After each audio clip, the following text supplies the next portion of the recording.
Assalamualaikum warahmatullahi wabarakatuh. Perkenalkan, nama saya Syifa Widya Widodo dengan NIM 1220433 dari kelas 12 3A15 Universitas Bina Sarana Informatika Kampus Cikampek.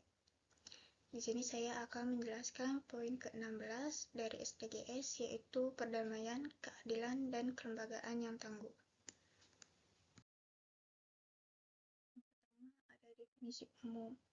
Tujuan dari perdamaian, keadilan, dan kelembagaan yang kuat adalah untuk memajukan masyarakat yang damai dan inklusif, menyediakan akses terhadap keadilan bagi semua orang, dan membangun lembaga-lembaga yang efektif, akuntabel, dan inklusif di semua tingkatan. Masyarakat dimanapun harus bebas dari rasa takut terhadap segala bentuk kekerasan dan merasa aman dalam menjalani kehidupan, apapun etnis, keyakinan, atau orientasi seksualnya.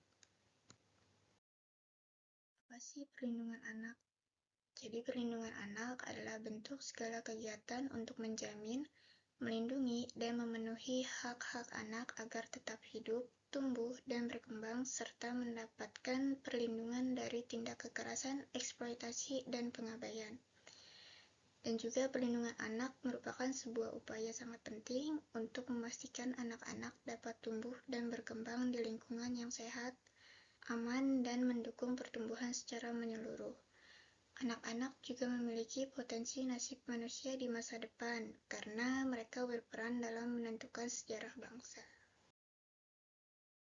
Fenomena yang terjadi yaitu bullying. Bullying adalah tindakan agresif yang biasanya dilakukan seseorang untuk mengintimidasi atau mendominasi orang lain yang dinilai lebih lemah. Perilaku penyimpangan sosial ini dapat terjadi di mana saja, misalnya mulai dari lingkungan sekolah hingga lingkungan kerja. Federasi Serikat Guru Indonesia atau FSGI telah merilis data kasus bullying atau perundungan di sekolah pada tahun 2023. Sejak Januari hingga September sudah tercatat sebanyak 23 kasus bullying yang terjadi. Bisa kita lihat di diagramnya, jenjang SMP sebanyak 50%, jenjang SMA 13,5%, dan jenjang SMK juga 13,5%, jenjang SD 23%. Dari ke-23 kasus tersebut, kasus yang paling banyak terjadi ada di jenjang SMP dan dilakukan oleh sesama siswa maupun dari pendidik. Apa sih penyebabnya? Yang pertama yaitu ada faktor keluarga. Anak bisa menjadi pelaku pembulian karena kemampuannya dalam beradaptasi buruk dan pemenuhan kebutuhan yang tidak terpuaskan di aspek lain dalam hidupnya, atau bahkan anak tersebut juga pernah menjadi korban pembulian pada waktu sebelumnya. Ada 3 faktor dari keluarga, yaitu yang pertama, keluarga yang kurang harmonis, kedua, orang tua yang terlalu emosional, dan yang ketiga, kurangnya perhatian. Faktor yang kedua yaitu teman sebaya.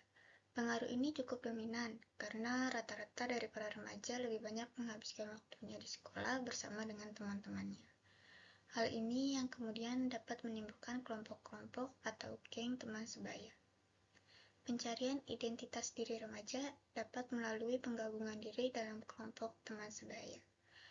Bagi para remaja, penerimaan kelompok penting karena mereka bisa berbagi rasa dan pengalaman dengan teman sebayanya.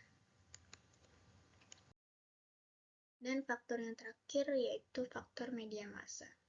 Remaja adalah kelompok atau golongan yang mudah dipengaruhi karena remaja sedang mencari identitas diri sehingga mereka dengan mudah untuk meniru atau mencontoh apa yang dia lihat. Yang terakhir itu ada problem solving.